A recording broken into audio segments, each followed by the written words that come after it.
Alright, what's going on, guys? We're back. Now we're going to NFC North, the toughest, the most competitive divisions there is. This one was hard for me to just pick, but let's do this. Coming in fourth place here, I'm going with the Chicago Bears.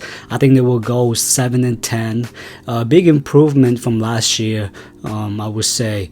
With the team hiring a new and upgraded head coach in Ben Johnson, I'm excited to see the offensive genius schemes that he brings with him to Chicago, from Detroit. This year, we will find out if Caleb Williams is the real deal or not.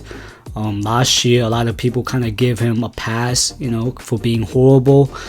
I certainly didn't, though, but we get it. He was a rookie, on a organizations that has been terrible for the past decades and decades now. So but the roster that they had last year, we were hoping that they would get at least 8 to 9 wins, but that didn't happen. They definitely learned that you can't just throw big name free agents together and expect everything to work out the way that they wanted to. There need to be a chemistry between the O-line, wide receiver, running back, quarterback, for them to be successful.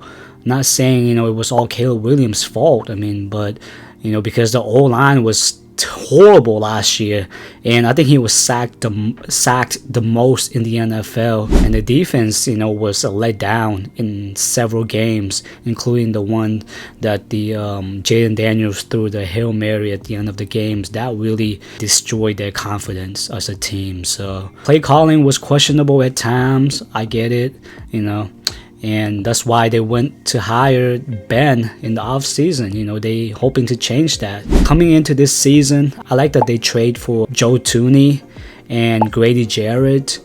They also drafted a big time tight end in Colston Loveland for Caleb to throw the ball to, kind of just his carry blanket. Also wide receiver Luther Burden is another special players that I'm excited to watch this year.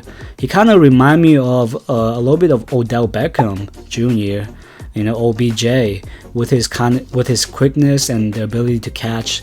He was a playmaker throughout his college years, so I think they need to give him the ball as much as possible. Of course, they still have DJ Moore, Roma Doomsday, DeAndre Swift, Cole Kmet in the mix. So I expect this offense to be super explosive. I feel like this can be like a top 10, top 5 offense. There's no more excuses for Caleb. I don't want to hear